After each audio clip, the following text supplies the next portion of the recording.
Siberian was nominated for a Juno Award in the Pop Album of the Year category, and it's actually April 1st, isn't it? Yeah. So you're getting geared up for that? Yeah, man, I'm excited. It's going to be super fun. It's amazing that they recognize it in that category. I mean, as far as I'm concerned, it's a really different sounding record, and it's really cool that they can still see it as one. You know? You actually won Best New Artist at 2009 Juno Awards. And then also you got engaged this past August. Tell us about that a little bit. All your details. I do. It's exciting. It's really crazy. I mean, it's a whole new page, and when you're touring all the time, it's very hard to try to balance both, but it keeps you grounded and keeps you always knowing what's important. You know, relationships. I always feel like at the end of the day, when the apocalypse comes and there's zombies or whatever, or fire, either or, whatever remains is going to be our relationships. Like everything that can burn down doesn't matter. So it's those things that. So when you're on tour, you're having to plan for this wedding. You know, it's happening soon. I'm guessing it's happening soon. So how are you planning it while you're on the road? I mean, my sister's actually getting married in September, and it's intense. And with you being on tour, I mean, I would think it'd be even more intense. You gotta look at it like the only people that really care about your wedding is you and your husband. So you just approach it like that. Like, this is, we're looking forward to it. It's gonna be fun. You don't take it too seriously. You don't have to be too traditional. Like, just have a good time. You know, it's just like anything. I'm not an excessive extreme person, so my wedding will be like that. I got you. So let's ask you some personal questions. Not really personal, but just individual questions. Who's your musical inspiration? It comes from a couple places. I mean, the first of them probably being my dad. He taught me how to play by ear from a young age, and that kind of gave me the instincts that I have now. And I don't claim to know a ton of theory. I basically just write what I think feels good. So that's kind of where my songs come from, and I owe my dad for that, for sure. Okay. What was the first CD that you bought? It was this Christian electro band called Raise. Oh, nice. Yeah.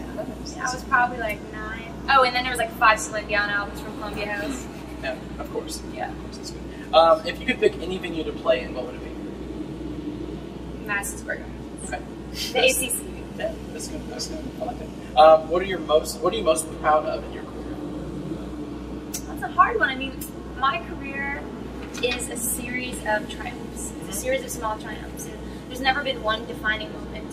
It's always just been like this nice, comfortable trajectory. And I feel really blessed to have that. I mean, it's never blown up, but it's always going up. And then you grow comfortable and you grow in your own skin. You know how like hermit crabs have to shed their shell and find a new one? I have to do that. My shell's growing with me at my own pace. Exactly. Right? Yeah. You know what I mean? Right. But so yeah, I mean, there's been all these little moments along the way that make it really special. Like from the Juno to, you know, doing every time we play in Toronto, the show gets a little bit bigger and it kind of sets the bar for the next level of touring. And our last Toronto show was awesome. So it's like little things like that that just make you stoked. And every time you see a really positive review online, that's another little triumph. So you know you're doing well. Yeah. If you could collaborate with any artist, not one that you've collaborated with before, but just any artist, any name, what would you collaborate with? Probably Clyde Caldwell. He's like a fantasy artist. Okay. And I would probably have to find some way to do something with him, like a short film to my song Day One, which is like a 9-minute instrumental I the record. That's cool. You know, I think that's something, I don't know, it's nice to think out of the box sometimes, and his art really influenced the record. I mean, he does like sort of dark fantasy art.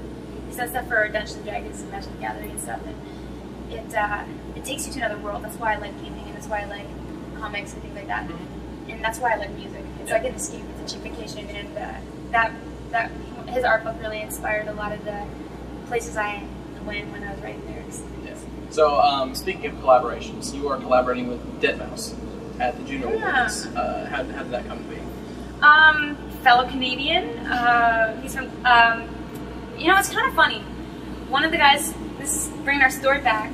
We were talking about how some of the songs on the record were written here in Nashville, and I was with a guy named Dave Thompson, who is also from Niagara Falls, who was one of the first people I started writing with 10 years ago. Yeah. So we've been writing for years, and now he lives down here, so we came and write, and he grew up with Deadmau5.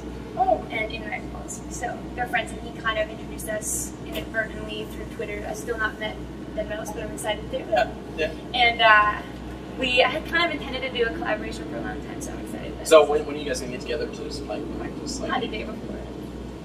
That's Well, thank you so much for sitting down and interview with us, and thank you for watching on CookevilleTimes.com. You can check her out on Facebook, on Twitter, on MySpace. I'm sure you're on there, and also her official website as well. Lights, thank you once again.